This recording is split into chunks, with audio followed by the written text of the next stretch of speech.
কাতারই সম্ভবত, যে তারা আর আমেরিকার বেস তাদের দেশে ইয়া করবে না। এবং অলরেডি এই মিডল ইস্টের দেশগুলা আমি যেটা কয়েকটা রিপোর্টের মধ্যে দেখছি, তারা আন্ডার হ্যান্ড অ্যাকচুয়ালি আ ইয়ার সাথে ইরানের সাথে যোগাযোগ শুরু করছে। আপনারা যদি একটা জিনিস মনে রাখেন, কয়েকদিন আগে ট্রাম্প বলেছিল যে সৌদি প্রিন্সকে নিয়ে বলছিল যে একটা ব্যাড ওয়ার্ড ইউজ করছিল যে he can kiss his back side or something like that. এবং এইটা বলার সাথে সাথেই কিন্তু ওদের যে একটা প্লেন যেটা $300 মিলিয়ন, যেটা স্পাই প্লেন, যেটার মধ্যে রাডার সিস্টেম আছে, এটা যে ধ্বংস হইছে, এটার ছবি যখন আপনারা দেখছেন, এটা কিন্তু সৌদি আরব গভর্নমেন্ট মানে মানে গভর্নমেন্ট থেকে ইনফরমেশনটা লিক হইছে। যে মানে প্রতিটা দেশকেই তারা এত তথ্য তাচ্ছিল্য করেছে, যার ফলে তারা কিন্তু অলরেডি আমেরিকার সাথে নাই। এবং এই ব্লকেটে কিন্তু একমাত্র শেষ পর্যন্ত শুধু আমেরিকাই থাকবে। যুদ্ধের ২-৩ দিনের মধ্যেই আপনার এখানে এসে আমি বলছিলাম যে এই যুদ্ধের পরে it will B a new world order. এবং ব্রিগেডিয়ার জিয়া স্যারকে বারবার জিজ্ঞেস করতেছিলাম যে, "স্যার আপনি একমত কিনা যে এটার পরে একটা নিউ অর্ডার হবে?"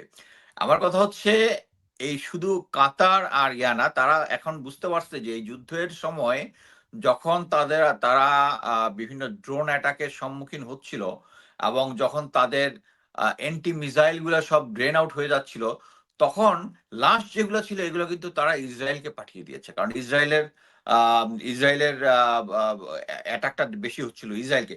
সো এই মিডল ইস্টের অন্যান্য কান্ট্রিরা বুঝে গেছে যে আমেরিকার কাছে প্রায়োরিটি হচ্ছে ইসরায়েল, তারা না। সো তারা যদি এখন এটাকে, এবং আমার যেটা ধারণা, কাতার তো বোধহয় অলরেডি ঘোষণা দিচ্ছে, কাতার না, কাতারই সম্ভবত, যে তারা আর আমেরিকার বেস তাদের দেশে ইয়া করবে না।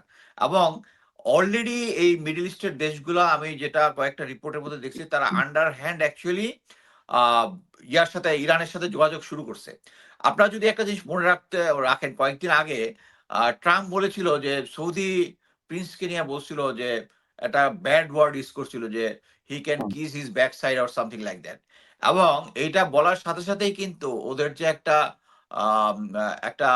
প্লেন, যেটা $300 মিলিয়ন, যেটা স্পাই প্লেন, যেটার মধ্যে রাডার সিস্টেম আছে, এটা যে ধ্বংস হইছে, এটার ছবি যখন আপনারা দেখছেন, এটা কিন্তু সৌদি আরব গভর্নমেন্ট মানে মানে গভর্নমেন্ট থেকে ইনফরমেশনটা লিক হইছে যে তাদের ওখানে যে আছে। এবং ওই ছবিটা পাবলিশ হয়েছে যে ওদের প্রায় নিয়ারলি $300 মিলিয়ন ইয়া হইছে। এটা কি হইছে? রিটালিয়েশন। আপনি যদি দেখেন যে ফ্রেঞ্চ আ আ আ মানে প্রধানমন্ত্রী ম্যাক্রোর এগেইনস্ট একটা কথা বলছিল, তার ওয়াইফকে আন্ডারমাইন করে একটা কথা বলছিল। এর কিছুদিন পরেই যে একটা রেজোলিউশন হইছে, ওটার মধ্যে কিন্তু ফ্রান্স ভেটো দিয়ে দিছে। মানে আমার ভেটো কথা হচ্ছে, দিয়েছে। এরকম একটা সিচুয়েশনে he got such a bad mouth, মানে। এবং সেম উইথ ওই যে জার্মানি, ব্রিটিশ অলরেডি ইংল্যান্ড কিন্তু বলে দিচ্ছে যে তারা তো ওই ব্লকেটে অংশগ্রহণ করার জন্য সবার কথা বলছে, সে বলছে এখানে তারা জয়েন করবে না। মানে প্রতিটা দেশকেই তারা এত তথ্য তাচ্ছিল্য করেছে, যার ফলে তারা কিন্তু অলরেডি আমেরিকার সাথে নাই। এবং এই ব্লকেটে কিন্তু একমাত্র শেষ পর্যন্ত শুধু আমেরিকাই থাকবে।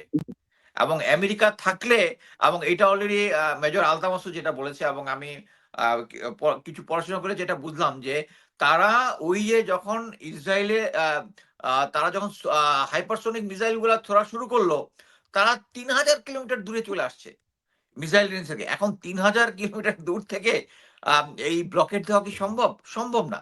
তারা যদি এটার জন্য তারা কাছে যায়, এবং বুঝতে হবে যে according to the war book, blockade is an act of war.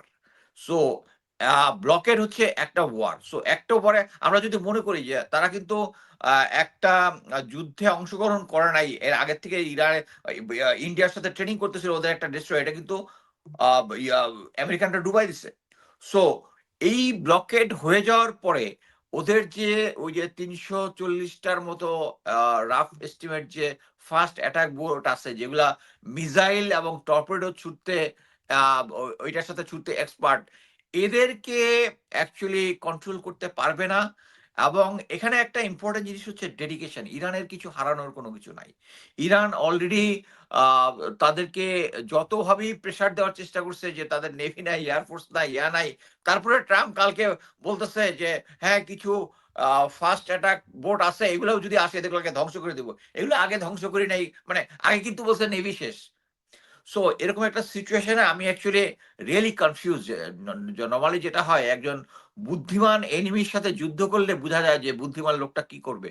So এই গাধা সরি গাধাই বলতেছি, সে একটা প্রেসিডেন্ট, সেই গাধা যে কখন কোন ডিসিশন নেয়, কারণ ওর কানে কানে নেতানিয়াহু যেটা বলে ওইটা দিয়ে সে লাভ দেয়। এবং তাকে বুঝাইছে যে যখন যুদ্ধের শুরুতেই যে এখানে একটা আমরা যেটা বুঝি একটা হচ্ছে ট্যাকটিক্যাল গেইন, একটা হচ্ছে স্ট্র্যাটেজিক গেইন। তারা ভেবেছে যে ৪১ জন লিডারকে মেরে ফেললেই তারা সাথে, সাথে এটা সারেন্ডার করতে বাধ্য হবে। That was A regime tactical change gain. হবে, রেজিম চেঞ্জ হয়েছে। রেজিম চেঞ্জ হবে, ট্যাকটিক্যাল গেইন। এই ট্যাকটিক্যাল গেইনের জন্য তারা কিন্তু দেখতেছে যে না, এখন তাদের যে রেজিম থেকে, আগের রেজিম থেকে আরো হার্ড লাইনার রেজিম এটাকে ইয়া করছে। এবং আমি টক শোতে গুলোতে দেখতেছি যে এই রেজিম চেঞ্জ হচ্ছে ঠিকই, বাট প্রতিবারই একজন মারা যাচ্ছে ট্রু ইসলামিক স্পিরিটে, যেটা যে একজন পতাকা ফেলে দিলে আরেকজন এসে পতাকাটা নিয়ে দাঁড়িয়ে যাচ্ছে। সো এই স্পিরিটের কাছে অ্যাকচুয়ালি, এবং ওদের এই সিচুয়েশনে ওদের হারানোর কোনো কিছু নাই, এবং তারা একটা ডেডিকেটেড জাতি। এবং আমি আরেকটা অ্যাসেসমেন্ট দেখতেছিলাম যে ওরা ইসরায়েল এবং আমেরিকানরা ভয় পায় যে তাদের গবেষণা, মানে তাদের যে সায়েন্টিস্ট যারা আছে, সায়েন্টিস্ট গবেষণা এবং গবেষণা করে তারা নিজেরা এই ৮ বছর ইরাকের সাথে যুদ্ধ করার পরেও, এত ব্লকেডের পরেও, এত স্যাংশনের পরেও তারা আনলিমিটেড ড্রোন আর হাইপারসনিক মিসাইল তাদেরকে তাদের স্টোরের মধ্যে আছে। এবং এখন পর্যন্ত তারা শুধু এই একটার পর একটা আক্রমণ করতেছে, এই বুঝি ওদের লাস্ট মিসাইলটা শেষ হয়ে যাচ্ছে, কিন্তু দেখতেছে এই মিসাইল আর শেষ হচ্ছে না। সো এটা অ্যাকচুয়ালি একটা ক্রাইসিস, এমন ভাবে বলবো যে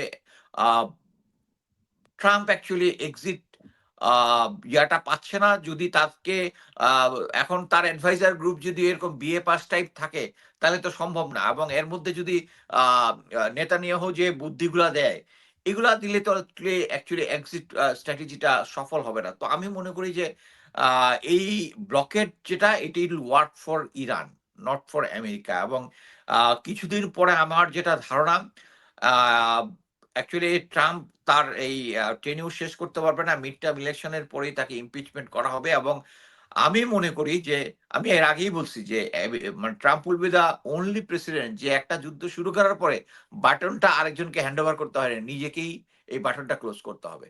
সো আমি মনে করি যে আম, তাদের যে এখনো যে ট্যাকটিক্স ফলো করতেছে তারা নেগোসিয়েশনের, ওই পাঙ্গাস মাছ কেনার মতো, যে দাম পছন্দ হয় নাই চলে গেলাম। So it will not work, it will not work. এখন পর্যন্ত তাদের যে অ্যাডভাইজার গ্রুপটা সো লো, এবং তাদের অ্যাসেসমেন্ট ইজ সো লো, নেগোসিয়েশনের কোনো এক্সপিরিয়েন্স নাই। রিয়েল এস্টেট বিজনেসম্যান বাড়ি কেনার যে দরদাম করে, তাকে যদি এরকম নিউক্লিয়ার ইয়ার দরদামের মধ্যে তাকে পাঠানো হয়, তাহলে তো এরকম জিনিসই হবে। সো এখন অ্যাকচুয়ালি আমেরিকার প্রতিটা লোকজনই অলরেডি বুঝে গেছে, প্রতিটা চ্যানেলই বুঝে গেছে যে they are not in the right track. এবং এই রাইট ট্র্যাকে আসার কোনো সম্ভাবনাও আমি আপাতত দেখতেছি না।